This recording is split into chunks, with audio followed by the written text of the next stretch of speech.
pessoal, bem-vindos ao meu fantástico mundo. Meu nome é Ingrid e hoje aqui na nossa chácara eu vou fazer uma coisa que eu gosto muito de fazer. Marshmallow na fogueira! Esse aqui é o marshmallow, o palitinho, a lareira e a madeirinha para colocar na lareira.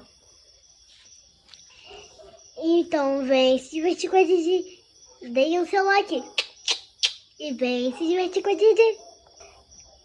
Agora a gente vai colocar o marshmallow no palito. A gente segura assim, ó.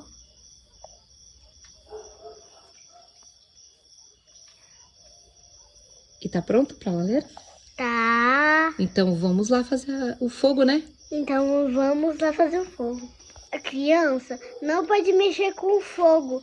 Nossos pais ou qualquer adulto que for fazer um churrasco, marshmallow, tem que acender a fogueira. A criança não pode mexer. Bom, agora é a parte dos adultos. Vamos começar. Você me ajuda a tirar a lenha?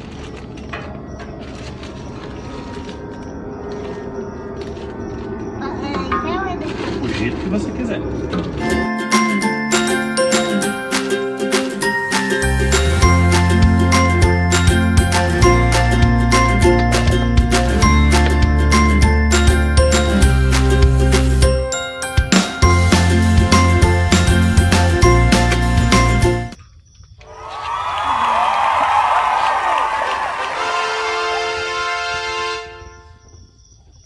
Yes!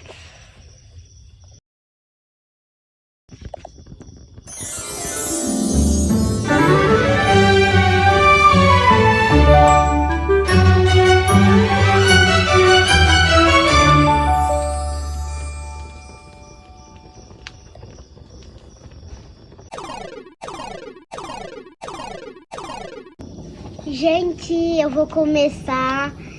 Cuidado com o fogo. Eu vou ter que fazer isso do lado dos meus pais, porque meus pais estão aqui.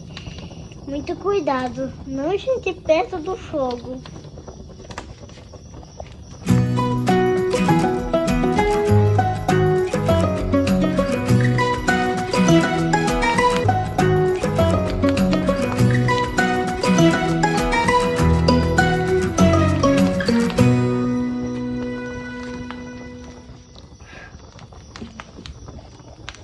Deixa eu ver. Tá todo queimado.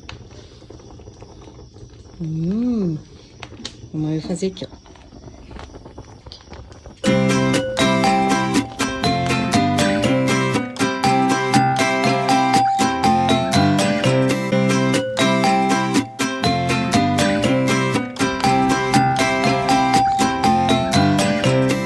Gente, tem uma receita muito deliciosa. A gente pega o marshmallow, queima ele um pouquinho, põe dentro da bolacha, solta, fica um sanduíche lindo. Deixa eu ver como ele fica molinho. Que delícia! E dá uma bela de uma mordida. E dê o seu like. É isso, pessoal. Esse foi o vídeo. Eu vou ficar aqui com minha família, curtir um pouquinho. Beijo, beijinho, coração. E tchau, tchau. Deem o seu like. Que isso? Foi o inhame? Tá delícia, é? Cadê o marshmallow, papai? Tá na mão.